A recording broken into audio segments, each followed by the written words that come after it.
Ukraine U turn लेने को तैयार नहीं, रूस मानने को तैयार नहीं। क्या ट्रंप की कोशिश इस बार भी फेल हो जाएगी? व्हाइट हाउस के मुताबिक यूक्रेन युद्ध को खत्म करने की राष्ट्रपति डोनाल्ड ट्रंप की नई योजना पर चर्चा के लिए अमेरिकी और रूसी अधिकारी इस वीकेंड पर मिलने वाले हैं, यानी कि ये मुलाकात होनी है। ये बैठक कहाँ होनी है, इस बात की भी जानकारी दी गई है। अमेरिका के फ्लोरिडा राज्य के मियामी में ये बैठक होने वाली है। व्हाइट हाउस के एक अधिकारी ने बताया कि बातचीत का उद्देश्य है ट्रंप का ताजा पहल पर विचार करना।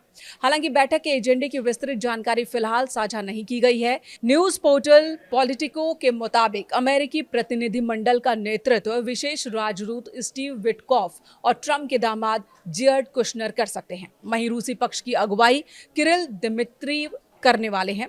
ये संभावना जताई गई है। जो रूसी राष्ट्रपति व्लादिमीर पुतिन के बहुत करीबी माने जाते हैं, उनके दूत माने जाते हैं। ट्रंप प्रशासन यूक्रेन और उसके यूरोपीय साझेदारों के बीच इधर कुछ दिनों से लगातार गहन चर्चा चल रही है।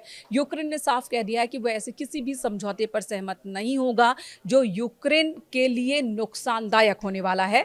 दरअसल एक नए प्लान की चर्चा हो रही है। ट्रंप ने कहा कि यहाँ पर एक पीस प्लान मौजूद है जिस पर उम्मीद की जा रही है कि यूक्रेन और रूस दोनों ही सहमत हो जाएंगे। हालांकि यूक्रेन का साफ कहना है कि ऐसी कोई भी सहमति के लिए वो तैयार नहीं है जहां पर यूक्रेन के लोगों का नुकसान होगा। यूक्रेन पर यह दबाव बनाया जा रहा है कि वो अपनी उस जमीन को भी छोड़ दे जहां तक रूस पहुंचा ही नहीं, जहां पर उसने जीत हासिल नहीं की है, और ये मानने के लिए यूक्रेन तैयार नहीं है। जो सूत्रों के हवाले से खबर आ रही है कि रूस की ओर से इस नए प्लान पर बातचीत के लिए हरी झंडी तो दिखा दी गई है। डोनाल्ड ट्रंप के प्रस्ताव को स्वीकार कर लिया है रूस ने बातचीत के लिए, लेकिन रूस का भी ये साफ साफ कहना है कि अगर यूक्रेन डील के लिए तैयार नहीं होता है तो रूस भी युद्ध रोकने को तैयार नहीं होगा।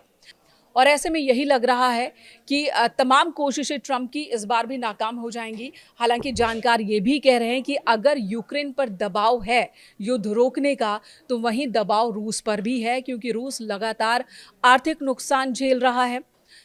विश्व में भी उसे अलग थलग करने की कोशिश हो रही है, खासकर यूरोपीय देश उससे किनारा कर रहे हैं और बड़ी संख्या में लोगों की मौत हुई है युद्ध के मैदान में। ऐसे में रूस पर भी दबाव है, लेकिन पुतिन ने यह साफ कर दिया है कि कुछ भी हो जाए वो अपनी शर्तों पर ही युद्ध रोकेंगे।